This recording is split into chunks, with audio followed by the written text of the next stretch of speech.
Good morning, everybody. Happy Friday. Welcome to my channel. My name is Alex McDonald, and I thank you so much for watching this video.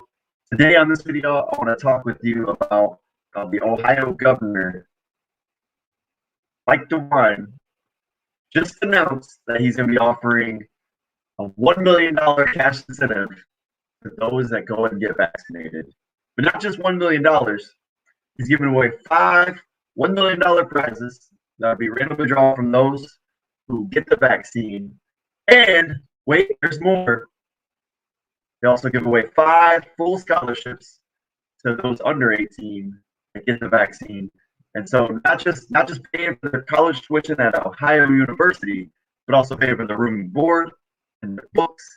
And that is astronomical. So I want to share this article with you real quick and show you a little bit about this crazy guy here, Mike Dewine. And so this is from the Associated Press, and you can see here that he unveiled a plan that's drawing criticism from Democratic and GOP lawmakers who said it's not appropriate to use federal pandemic dollars for contests. But Joe Biden's senior advisor says that anything that draws attention to the vaccine is good. In general, I think we like the idea of contests, that person said, told the CNN. Now that is just crazy that they're doing a lottery in Ohio and giving away a prize of $1 million to 5 people. And also vaccinated Ohioans under 18 will be to a similar drawing for full college scholarships, including tuition, room and board, and books. Wow. So here you have it. They're going to incentivize you even more to get the vaccine. So already, you can go get the vaccine no matter where you live in the country, and you can get a Krispy Kreme donut.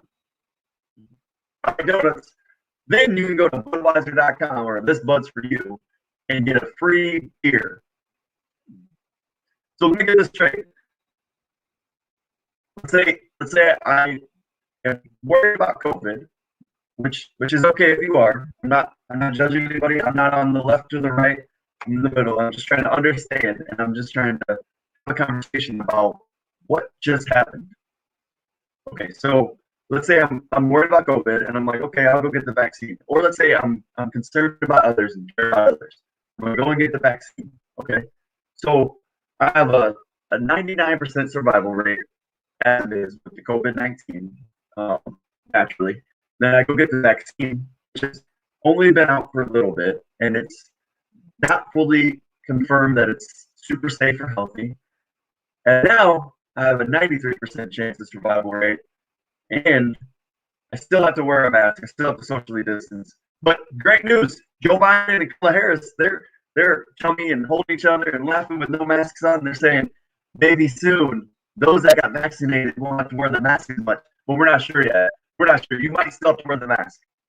So all of that aside, let's get into the mindset of they're bribing people with things that are not good for you to do something that may or may not be good. Now that's crazy. Now let me throw out a theoretical. What would happen if you bribed a judge or if you bribed an officer? You'd go to jail. What would happen if I bribed a judge or an officer? I'd go to jail. That would be illegal. But now, if you're the governor of the state and you look like this crazy man, you can go ahead and bribe the entire state. Just bribe them all here. But only 5 of you will win. Everyone get the vaccine, but only 5 of you win. Please get this vaccine. We'll give you $1 million maybe. Now that's insane to me. But my opinion aside, let's hear what some of my friends are thinking. So I put up a post talking about this on my Facebook page, and there was 13 people who commented, and 10 thought it was very, very wrong, and 3 thought you should get the vaccine. Now, I agree with every single one of them. That's what's really weird. So I want to share some of these comments with you. My friend Greg Maxwell said it's government manipulation. Yep, I see that. And then Dan Gross says, why are you pushing people into a vaccine that nobody knows anything about? this guy, he says, I don't even get a flu shot or any other vaccine, and I can't remember the last time I was sick. So he's saying that he doesn't need a vaccine or any kind of like healthcare like that because he has an immune system. He has natural health. Okay, fair enough. And then Mark Lissy responded saying, yeah, if I do get sick, it's less than 24 hours and I'm back to normal. His immune system, he says, is obviously working perfect. And then Michael Vernon, I definitely agree with you. I think this is pathetic. They're trying to entice people. Like if we are in a real pandemic, there are people dying. But if it was as scary as they're making it seem to believe, then everyone should be going and willingly taking this vaccine. Like when there was a smallpox breakout. Guess what happened? A lot of people died from smallpox. And then they came up with the vaccine. And the people gladly took it because they didn't want to get smallpox. But here in America, COVID has been treated in a way that's been unreal. And so if we go back, remember, Walmart was open, big business was able to do business, but the Blueberry Pancake House in my town was forced to close because it was too dangerous for people to order food from them. But it's okay for people to go into the supermarket and support big business. And so we've seen a lot of small businesses forced to close, forced regulations. We've seen schools go through a lot of different changes. And it just puts a bad taste on a lot of people's mouth. And so all of that happens, and then you have this next step, and it's not trusted. There's no trust in this country, especially with our government or with our health officials. So you can understand why people would be like, I don't want to get that. Wes Copeland says, our bodies have a 99.1% chance of beating COVID by itself. The vaccine boasts a 93 to 95% chance to beat COVID. So why would I get a vaccine that makes my chances of dying actually increase? Dun, dun, dun. Riley Austin says, everyone I know that has gotten the first or even second shot for the vaccine has gotten incredibly sick. But then my friend Craig Wolf, he got the vaccine and he had 0 side effects and said would do it again. And he wants all of you to get the vaccine. And I think that's perfectly fine too, because we don't have to agree on everything. We don't have to disagree on everything. We can be Americans who have conversations that are civil. So let's have conversations that are civil, and let's try to leave the name calling and the craziness out of this. We don't need more disunity. We don't need more division. We need to have conversations that create a better country because we're willing to work together. That's what created this country. So RJ says the fact that concern for one's fellow man and desire for herd immunity isn't enough to entice people makes me sad for humanity. Yeah, we should desire for everyone to be safe. And while I agree with you that we should want that, because we do, I don't know if the vaccine is the way to do that because we don't know what's in the vaccine. So should everyone get it? If that's your opinion, RJ and Craig, I think so. I think everyone should. But is that my opinion? No, that's okay. I can have my opinion and disagree with you, but still love you as individuals. Ben Hall says, in Washington, D.C. on 420, they gave away free joints to anyone with proof of vaccine. So not only can you get free beer, you can get free weed too. So let's think about those things that they're giving away. One, they're not healthy. So do something that may not be healthy and get something that's not healthy. Put something foreign in your body and get toxins and crap.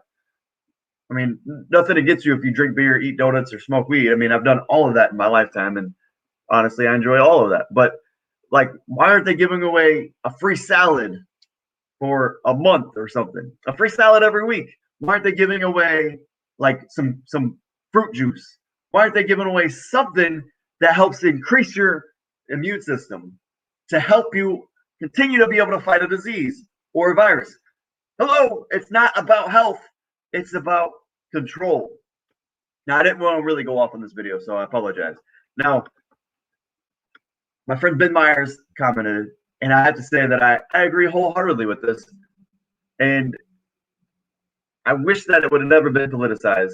So Ben Myers says, this has never been a political issue for me, but rather a love thy neighbor issue for me. This pandemic is a truly global issue, and I was happy to do my part to try and stop it. I definitely agree that there are elements of government overreach and a number of issues that have transpired over the course of the last 15 months. Truth, but none of that changes the reality that many people lost their lives to this virus. Again, for me, it's never about me or my political alignment, but rather my love and consideration for my fellow man. I'm disappointed that such a large portion of the Christian church chose the political stance instead of a biblical position. I don't got much to say on that, except for I have no idea what to say in any of this because it's been such a crazy world. And I've tried not to take a political stance. I've tried to be aware of what's going on. And the way I've been loving my neighbors is giving to charity, giving my service, giving my time, giving my talents, and doing all that I could to give more and more. I mean, in 2020, I published 2 books. Now in 2021, we've got the YouTube channel going, and we got the podcast going, and we got the blog, and we've done the Culture Shift Challenge, and we've done a lot of things to try to serve others. We've supported missionaries here in America and abroad. I'm not bragging about any of this. I'm just saying, like, we've been able to love our neighbor without going and getting a vaccine that we don't trust. And if others want to get that vaccine, then fantastic. Go get that vaccine if you want to get it.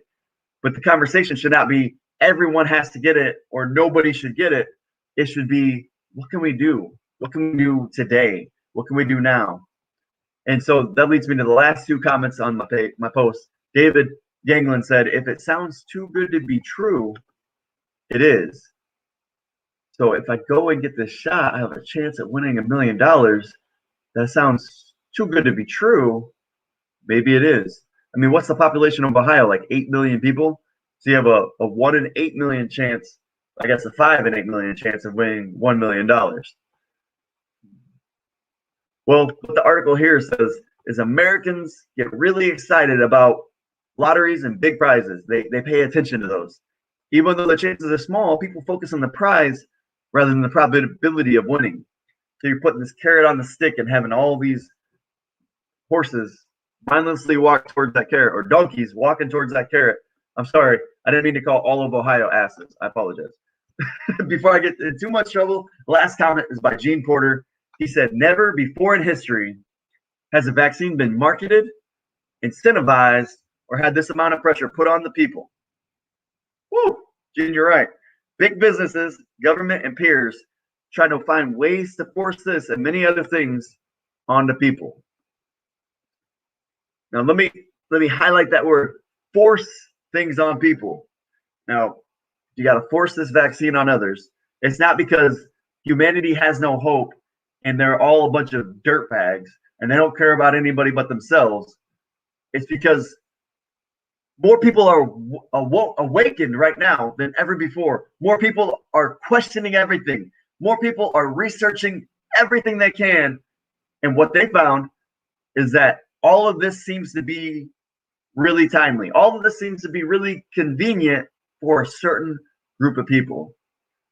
And if you look at the financial world, the Federal Reserve was able to print $7 trillion in 2020 thanks to a pandemic. So 2008, we saw the whole thing crash. Then they pumped it up, and then that bubble kept getting bigger, and things were about to pop again. They were about to be exposed. They were about to look like the fools that they are and have the whole thing crumbled. And they're like, wait, we got a plan. Now, is this virus real? Yes. Has it killed people? Yes, and it breaks my heart. I want nobody to die, but that's the way the world is. People die. Less people died in 2020 than they died in 2019. So to say that there's something that's really bad that's killing more and more people than ever, I don't know. Because some of those people that died of COVID may not have died of COVID. So I might be getting myself in trouble here. I don't know. I know they're censoring a lot of things that are talking about COVID-19. So I probably shouldn't be talking about COVID-19 or that vaccine. But I really don't care because we need to have these conversations. And we need to have a freedom shift. We don't need a force shift. We don't need government control telling us what we need to do, telling us what we need to believe, telling us what we need to think.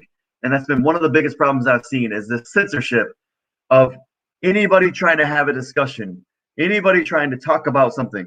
And if the internet says, I guess big tech says, well, that's not on the left, we can't have you posting that, that's a problem too. So my takeaway for this is get the vaccine, don't get the vaccine. I don't really care. Win the $1 million. I hope you do. Congratulations. But we don't need people to be forced, bribed, or coerced into doing something. We should be able to make a choice on our own because we live in America. We live in an amazing country.